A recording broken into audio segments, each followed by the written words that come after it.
कामयाबी का मूल मंत्र। एक गुरु अपने शिष्य के अत्यधिक विकास से बहुत ही खुश थे। उन्हें लगा कि अब शिष्य का मार्गदर्शन करने की कोई ज़रूरत नहीं है। इसीलिए उस शिष्य को एक नदी किनारे बनी अपनी छोटी सी कुटिया में छोड़कर निकल पड़े। रोजाना सुबह स्नान के बाद शिष्य शेर की खाल से बने अपने कपड़े को सुखाने के लिए टांग दिया देता था। यह एकमात्र वस्तु थी जो उसके पास थी। एक दिन चूहे ने उसे शेर की खाल को उतर डाला। यह देखकर शिष्य बहुत ही उदास हो गया। वस्त्र न होने के कारण वह दूसरे वस्त्र मांगने गांव वालों के पास पहुंचा। अगले ही दिन चूहा ने दूसरे वस्त्र में भी छेद कर डाला। चूहे से परेशान होकर उसने एक बिल्ली पाल लिया। अब उससे समस्या चूहे से तो नहीं थी, लेकिन बिल्ली उसके लिए परेशानी का सबक बन गई। उसे अपने खाने के साथ साथ बिल्ली के लिए दूध का इंतजाम करना पड़ता था।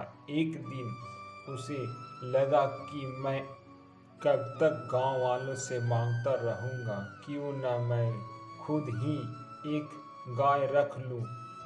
जब उसे गाय मिल गया तो फिर उसके लिए चारे मांगने की ज़रूरत पड़ी।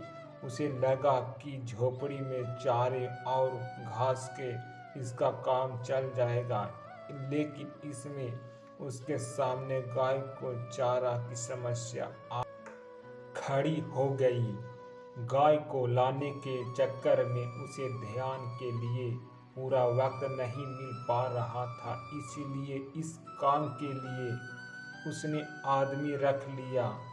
अब सवाल आया कि काम करने की निगरानी की। इसके लिए उसने शिष्य ने एक महिला से शादी कर ली जो इसके इन सारे कामों की निगरानी करती और उसके काम में हाथ बटाती। आगे चलकर ऐसा वक्त आया जब वह गांव का सबसे धनी व्यक्ति बन गया।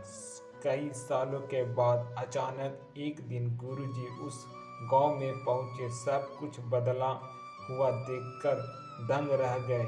उन्होंने देखा कि जहां कभी कुटिया हुआ करती थी, वहां आज एक आलीशान इमारत खड़ी है।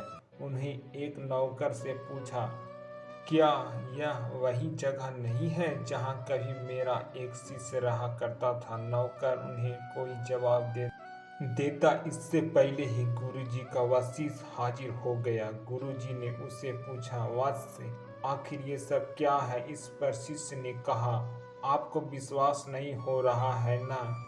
लेकिन मेरे पास सिवाय इसके कोई दूसरा तरीका नहीं था कि मैं शेर की खाल को हटा देता। परिवर्तन ही जीवन का मूल मंत्र है। हमें यह सीख मिलती है कि छोटी जरूरत या बदलाव के आधार पर बड़े परिणाम मिलते हैं। मेहनत का फल और समस्या का हल देने से ही सही, लेकिन मिलती जरूर है।